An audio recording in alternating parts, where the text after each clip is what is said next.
à tous, soyez les bienvenus. On est évidemment en direct. Alors avec la grisaille ambiante, je vous propose de mettre un petit peu de couleur. Et des sacrées couleurs. Au sommaire aujourd'hui, la reconversion de Mika Color-Ta-Vie. On va revenir sur le parcours incroyable de cet artiste. Il est extrêmement concentré, il est déjà en plein travail. Et lui, des couleurs, il en met jusque sur les baskets. Ça va, Mika? Tout va bien? Ça va très bien. Ouais. Austin, bonjour, vous allez bien? Bonjour Célia, très bien. Alors vous nous proposez de découvrir le Google Street Art Project. Et oui, quand Big Brother s'intéresse à l'art, on y croirait presque. Hein. Tout est dans la nuance, donc. C'est ça, exactement. Très bien. Allez, on va partir avec Serge dans l'émission. Il nous propose lui une analyse de l'ADN rock'n'roll de la salle Albor. Vous verrez ça un petit peu plus tard. Et à 13h, domotique, installée, connectée, programmée, comment fonctionne la maison intelligente? Réponse avec notre expert. Il s'appelle David Bakri. Il est installateur. Alors, si vous avez envie de réagir, de lui poser des questions, 0800 3 x 0900, ou alors on nous écrit sur Facebook. Oui, vous veillez. tout à fait. On relève toutes vos réactions. Vous êtes connectés? Tout à fait. On est prêt. On alors, est là. Tout de suite, c'est parti pour la première partie d'INSEP.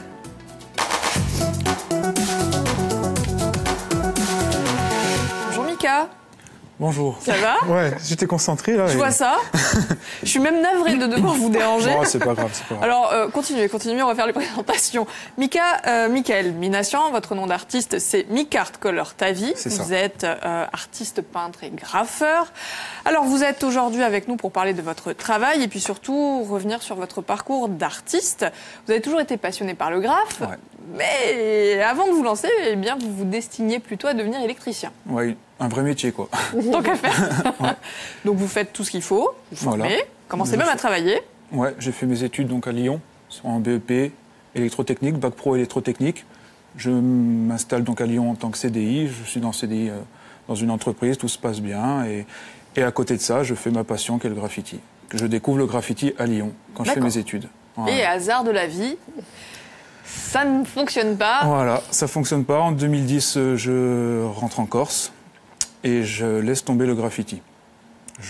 Pour moi, c'était pas vraiment une passion qu'il fallait que j'utilise en Corse, en fait. Il n'y avait pas vraiment de culture. En plus, j'habitais au village, donc au village, c'était un peu mal vu.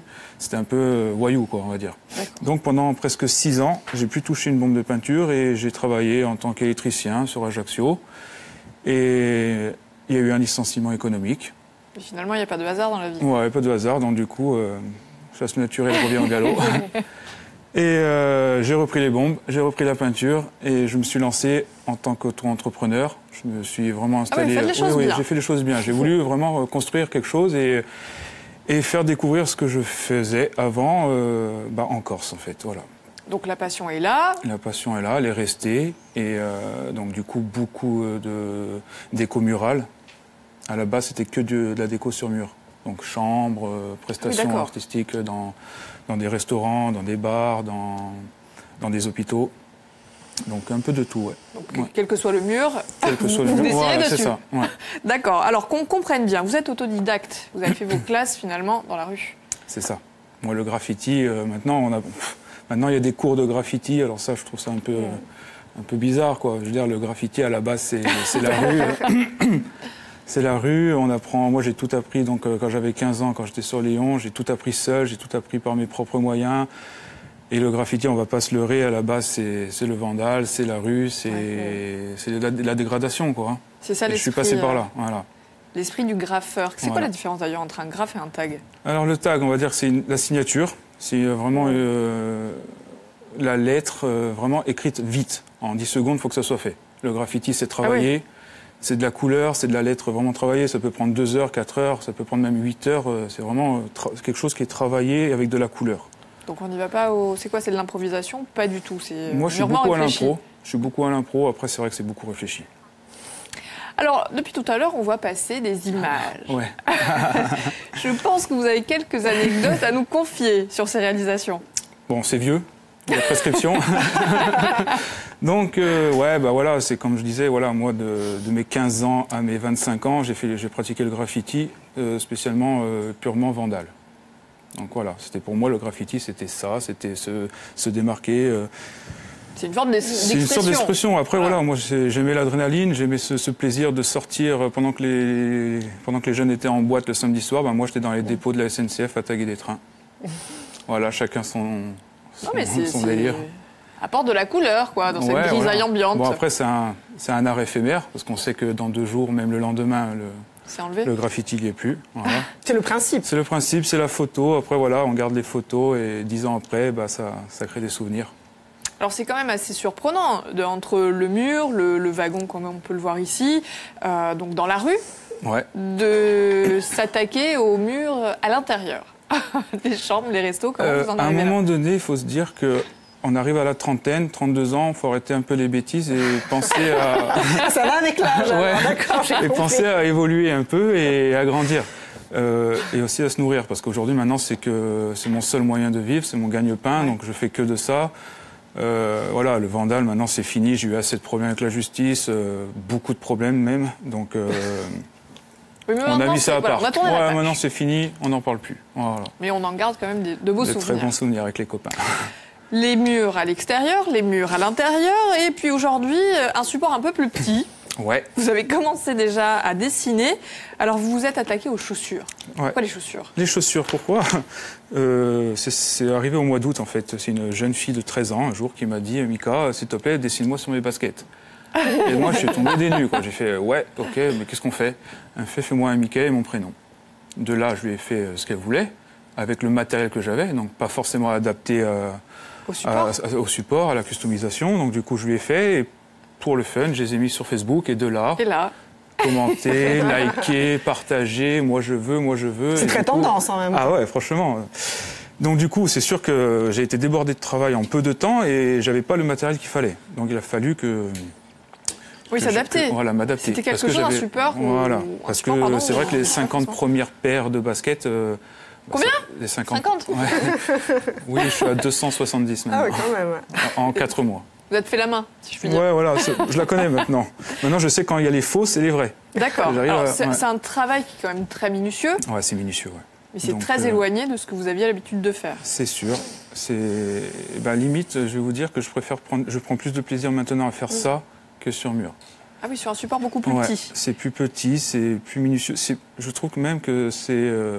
En fait, on y voit tellement pas souvent que je trouve que c'est admiratif, quoi. C'est sympa. On vous a vu tout à l'heure à l'œuvre, vous avez commencé à travailler, je vais vous laisser continuer tranquillement. Vous avez vos baskets personnalisées ou pas, Faustine ? Pas encore, mais j'aimerais beaucoup, moi. Voilà, ça c'est fait, ça c'est dit. Vous allez avoir du boulot avec moi, à la vie. Elle a beaucoup de baskets. Alors, petite parenthèse, je ne sais pas s'il y a des baskets customisées à gagner, quoi qu'il en soit, le jeu est là. Il y a des cadeaux, vous nous appelez maintenant, mais on joue plus tard dans l'émission. À gagner aujourd'hui 2 places pour la pièce Un air de famille, écrite et mise en scène par le duo Jaoui Bakri, qui sera joué demain soir au théâtre de Bastia. Vous vous rappelez du film, c'est une chronique grinçante sur les relations familiales. La pièce est tout aussi bien et en plus avec la belle Léa Drucker. Ces places nous sont offertes par la mairie de Bastia et c'est demain jeudi au théâtre de Bastia tout simplement. Ensuite, de très beaux livres offerts par la librairie La Marge à Ajaccio.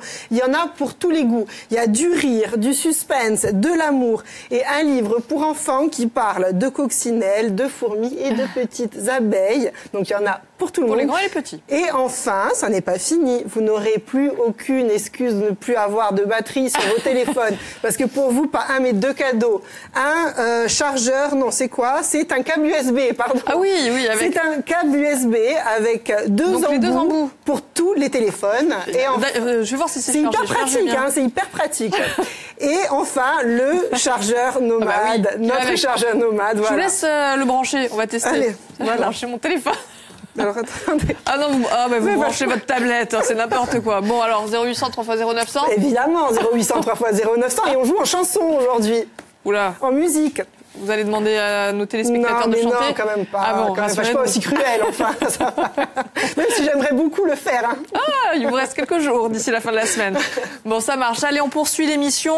Alors, un peu de chanson, pourquoi pas. 2 ans et demi après son inauguration, Serge nous livre l'analyse ADN de la salle très rock de l'Albor, c'est à Bastia. Il nous propose une petite visite guidée des lieux en compagnie de Frédéric Balbino. Elle est responsable de la programmation artistique. On regarde. Inauguré en 2015 à Loupine ou à Bastia, l'espace Albor possède toutes les caractéristiques d'une salle actuelle. Le bâtiment est moderne et dispose d'une cafétéria où le public peut se restaurer. Je veux bien un petit peu plus fort, s'il te plaît. Ouais, ça n'a pas. Elle est modulable pour pouvoir accueillir tout type de spectacle et se configure avec ou sans siège selon les besoins, avec un plateau spacieux et toute une infrastructure technique performante en son et lumière. La programmation de l'Albor est ouverte à tout public avec une volonté de proposer des spectacles vivants, éclectiques et variés. On a voulu vraiment avoir dans cette salle toutes les disciplines du spectacle vivant, même s'il y a un accent plus prononcé qui est donné sur la musique. Parce que la salle est modulable et qu'on n'avait pas jusqu'alors à Bastia une salle où on pouvait enlever les sièges, une salle rock quoi. Mais sinon, oui, on peut avoir du théâtre, de la danse, théâtre petite forme, hein, parce que les grandes formes restent dévolues pour le théâtre. Moi, en tout cas, en tant que directrice artistique, ça me permet de programmer des choses que je ne pouvais pas programmer avant au théâtre, notamment les concerts de rock, des choses comme ça. Les concerts de rock au théâtre, c'est toujours un peu étrange. On va se lever, danser, tout ça, même si, bon, on en a fait, c'est arrivé, mais ici, en tout cas, c'est vraiment fait pour ça. Au départ, cette salle, elle a été vraiment créée, pensée pour la musique. Après, nous, le choix de la ville, l'orientation politique a été de faire de cette salle une salle multicarte, vraiment, où on n'aurait pas que de la musique, mais aussi du théâtre et de la danse. Ça a été conçu comme une SMAC. Les salles vraiment conçues pour les musiques amplifiées, musique actuelle, électro, pop, rock. Quand on voit un concert ici, on sent que c'est une salle qui a été faite pour ça.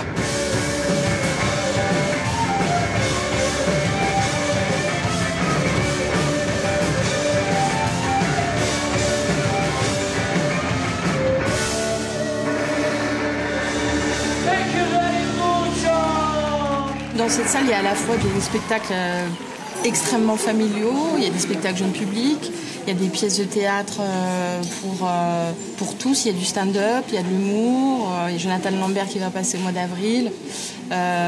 Mais encore une fois, l'accent cette année, c'est d'ailleurs voilà, Bastia Musica. On a 4 concerts de musique actuelle un peu pointus. Puisque après les Casablanca Drivers et les Navy Beaters, on va recevoir l'Impératrice, Junior, Agar Agar, enfin voilà, des artistes émergents de la jeune scène française. Et oui, on a eu une belle expérience la saison dernière avec les Chinese Man. On a vu qu'il y avait vraiment un public qui est en plus venu de toute la Corse pour un style de musique qu'on ne pensait pas vraiment pouvoir attirer 600 personnes. Et ça s'est passé. Donc on se dit que c'est possible.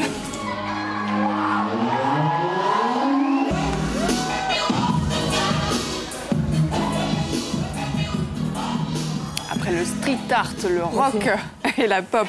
Allez, on poursuit avec vous, ma chère Faustine. Vous avez envie de nous proposer une façon connectée de découvrir le street art. Exactement, ma petite Célia. Comment immortaliser le street art qui est par définition éphémère, on le disait tout à l'heure. Vaste débat. Et dans ces cas-là, qui vient remettre de l'ordre dans notre petit cerveau confus? Google, bien sûr, qui a une solution à tout. Quand l'art traditionnel a les galeries et a les musées, Google propose de devenir la mémoire de l'underground. Comment? Grâce au Google Street Art Project. Alors déjà, il y a quelques années, en 2011, naissait le Google Art Project. C'est une plateforme interactive où l'on peut visiter musées, expositions ou lieux historiques sans bouger de chez soi. On navigue de pays en pays grâce à une carte et l'on peut même faire des zooms sur les œuvres. On trouve même leur description. Il y a aussi tout un tas de thématiques qui sont proposées et qui nous permettent de passer de pays en pays et d'un musée à l'autre. Google, en grand défenseur de l'art, on y croirait presque. Mais ça ne s'arrête pas là, puisque Google, après s'être intéressé à l'art officiel, s'intéresse à l'art officieux, qui du coup, forcément, l'est beaucoup moins. Le Google Street Art Project, qu'est-ce que c'est? C'est une banque de données de plusieurs milliers de photos qui répertorie les œuvres de street art à travers le monde grâce à la technologie Street View. Street View, pour ceux qui ne connaissent pas, ça permet une immersion à 360 dans la plupart des zones urbanisées du monde et pas que. Du coup, Google utilise cette technologie pour archiver les œuvres de rue. Alors, plus que de pouvoir étudier les œuvres en gros plan, on peut même se balader dans tout l'environnement urbain de l'œuvre et même activer un commentaire. On peut aussi visiter certains lieux emblématiques dédiés au street art et même faire des balades thématiques. Le tout est articulé par une carte du monde qui nous permet aussi de passer de pays en pays. Mika est extrêmement concentré, mais depuis tout à l'heure, on voit les graphes. Vous connaissez? Non, ça oui. C'est vous. C'est oui. C'est ce que j'allais dire. Donc effectivement, c'est très bien fait. Hein. C'est très très bien fait. L'ergonomie et l'interactivité sont au rendez-vous. On peut aussi signaler des œuvres, justement. Et d'ailleurs, je tiens à préciser qu'il n'y en a pas en Corse. Donc si vous voulez vous lancer dans l'aventure, Mika ne tague plus sur les murs dans la rue. Non, mais même officiel. Voilà. Mais le tout a quand même un goût amer, puisque avec cette officialisation, est-ce qu'on ne perd pas le caractère premier de l'œuvre de street art, qui est contestataire et un petit peu hors la loi, n'est-ce pas, mon petit Mika? Je trouve ça que c'est pas mal, mais après, voilà, ça reste... Vous auriez aimé que vos œuvres soient répertoriées sur...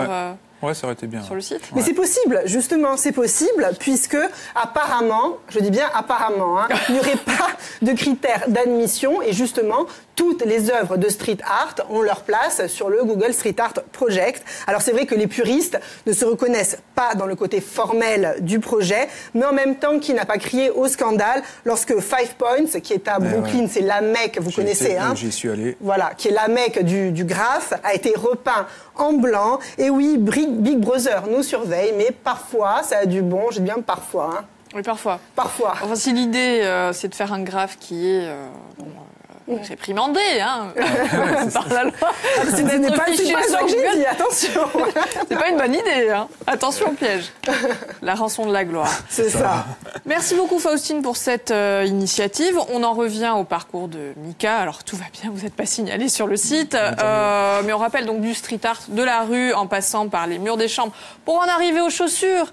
C'est grâce à une petite fille, elle s'appelle comment déjà? Adriana. On l'embrasse bien fort. On lui dit merci, Adriana, qui vous a un jour demandé de customiser ses chaussures. Ça y est, effet de mode. Est-ce que tout le monde, aujourd'hui, veut ses chaussures customisées, personnalisées?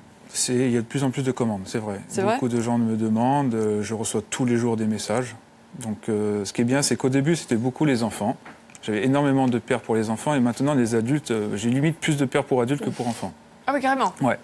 Beaucoup d'adultes qui veulent leur paire personnalisée, ils sont les seuls à les avoir, ils veulent ils veulent une paire à leur goût en fait. Qu'est-ce que ça demande d'un adulte comme dessin? Un peu de... En fait, ça dépend, on va dire, beaucoup au niveau de leur loisir. Je pense que si elle regarde... c'est la mienne. Elle va pas être contente, celle qui regarde l'émission, elle va dire non, c'est la mienne. Bon, d'accord. Après, ça varie. Hein. J'ai vraiment de tout motif. Ça part des fois des choses qu'on n'imagine même pas à des choses un peu plus Est-ce que tout habituelles. est possible? En fonction de la pointure, non. Non? Non. Donc il va falloir choisir... Voilà. Plus c'est petit, moins je peux faire de choses. Après, il y a certaines choses que je ne fais pas par principe. C'est-à-dire? Donc tout ce qui représente la mort. Donc voilà, les crânes, têtes de mort et tout ce qui représente la religion, pour moi ça reste personnel, donc signe ostentatoire, tout ça je fais pas. Mika, colore ta vie quand même. Colore ta vie, pas colore ta mort, exactement. Mais c'est vrai que j'ai eu déjà des commandes que j'ai dû refuser à cause de ça. Ouais. Et les gens ils comprennent et malgré tout ils viennent quand même avec une autre idée et se la font faire quand même. D'accord. Donc c'est pas perdant au final.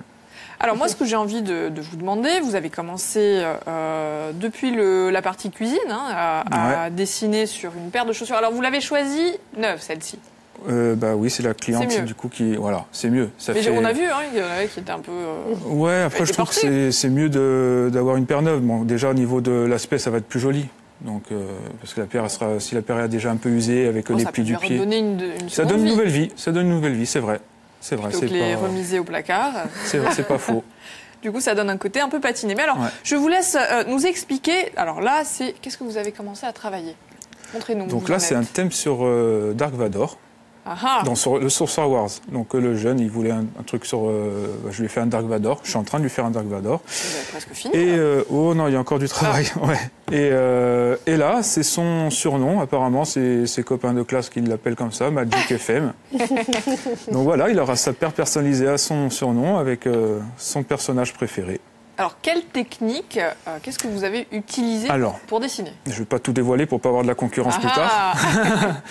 Il y a pas mal de techniques. Honnêtement, quand on s'attaque à faire cette genre de customisation, il y a beaucoup de choses en amont à préparer. Il faut préparer la basket parce que le cuir est verni de base.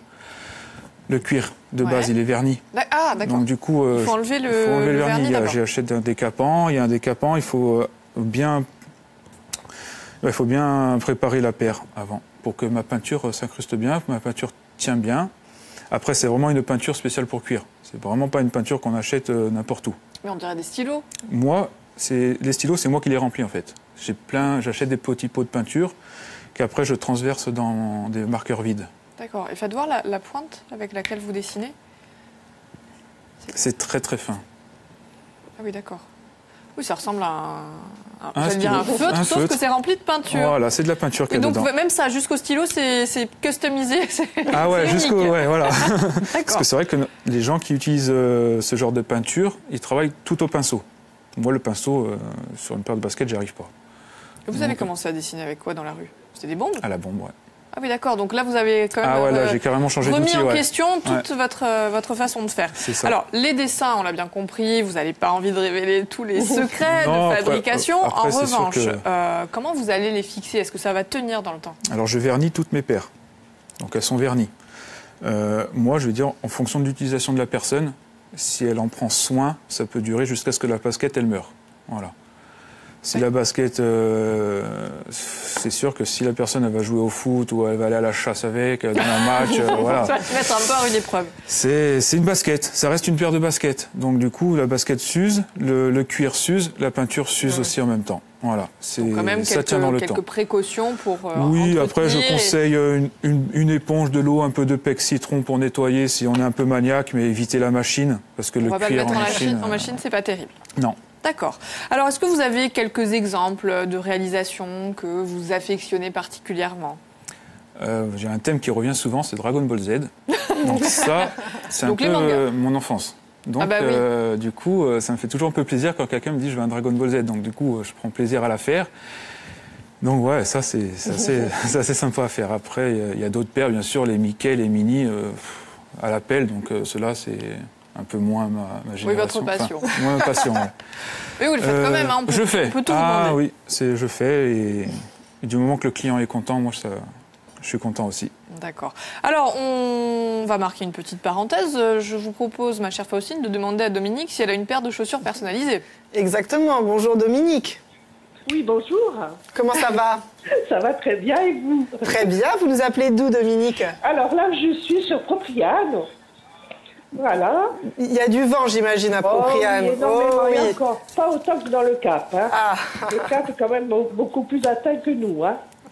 Est-ce que vous êtes prête à jouer en musique, Dominique? Oui, allez-y, on y va. Il s'agit de chansons à trouver. Alors, première chanson, attention, c'est une chanson de Charles Trenet, écrite en 1946. Il y a une version américaine, plus jazz, qui s'appelle Beyond the Sea.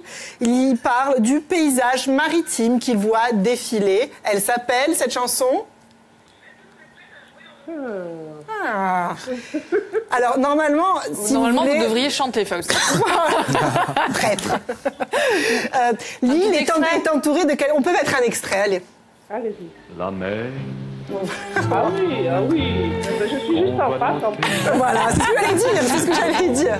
La mer, hein, ça le fait bien. Hein. Très bien, Ah. bravo, Bon, bravo. Allez, deuxième chanson, on a le temps. Oui. C'est une chanson de Marc Lavoine qui comporte le mot revolver dans son titre. Ah oui, l'otier. Donc, c'est bon, vous validez Oui, ou pas? allez, c'est... On écoute un extrait? Je peux pas chanter. Presque, hein. Non, ça suffit. Une troisième, La tempête avec ou le pas, vent ou probable. elle a déjà gagné, Ça Dominique. Comme vous voulez. Allez, une troisième. Vas-y, oui. Allez, c'est une chanson de Maxime Le Forestier qui parle d'une maison adossée à la colline d'une grande ville de Californie. Ah oui, c'est une maison bleue. Bravo. Ah, bravo. Vous avez chanté En plus. Allez, bravo Dominique, on vous félicite. On rappelle rapidement les cadeaux. Exactement. J'ai Donc, testé pour vous le chargeur. donc le chargeur marche. Les 2 places pour la pièce Un air de famille à Bastia qui a lieu jeudi. Et tennis. Alors ça, écoutez, je vous laisse. Elle est maligne, hein, Dominique. Ouais, elle a pas perdu le nom. Hein. T'as pas le nom. Hein. Bon, en Et tout cas. tous les livres, tous les voilà, livres. tous Ah les bah voilà, en livres, tout cas, on vous exactement. félicite et puis on verra avec Mika ce qui est possible de faire. Dominique, vous restez avec nous en deuxième partie. On va parler de la maison intelligente, de la maison connectée. Donc la domotique, est-ce que c'est vraiment une histoire de confort? Est-ce que c'est vraiment une avancée? Ou est-ce que c'est plutôt de l'ordre du gadget? On verra ça. Est-ce que... allez, je pense que pour faire un petit face-à-face, ça va être un peu court. Moi, j'ai envie qu'on termine avec vous. Mika, est-ce que vous allez avoir terminé d'ici, allez, 1 minute? Non, combien de temps il va vous falloir pour terminer? Une petite heure. Combien? Une petite heure encore. Encore 1 heure. Bon, d'accord. Ouais, donc Magic FM aura quand même ses baskets, rassurez-nous. Oui, déjà, elles seront finies. Combien ça coûte? Parlons un petit peu d'argent. On a vu les grandes maisons de mode qui pratiquent des prix exorbitants, puisque c'est tout le monde a des baskets customisées, mais plus ou moins bien quand même. Combien ça coûte? Mika Sur le continent, ça coûte très cher. Oui, ça peut être jusqu'à 500 € la paire de baskets customisées. Voilà. Oui. Moi, après, voilà, je fais en fonction un peu de ce qu'on me demande. C'est vrai de la taille du dessin. Voilà, taille du dessin, taille de la pointure. Après, j'essaye d'être correct niveau prix. Donc, pour les enfants, je suis à 40 €. Fourchette, oui. Voilà. 40 € et après ça peut monter jusqu'à 60, 70. Pour les grandes. Bah écoutez, merci beaucoup Mika d'être venu nous parler de cette belle reconversion. Surtout, ne changez pas, continuez à mettre des couleurs un peu partout dans nos vies. C'est gentil. On va parler de la maison connectée. C'est un autre registre. Je ne sais pas si vous connaissez. Un peu. Bah, je suis sûre que vous avez une maison connectée, vous êtes un peu geek. Je dirige tout là dans l'émission. Mais justement, vous allez nous parler de ça. Oui, le smartphone a même conditionné les usages. Bah oui. Peut-être lancer une lessive du plateau. C'est pratique. Allez, on en parle tout à l'heure. Ce sera juste après le flash de 13h qui est présenté par Stéphane Michel. À tout de suite.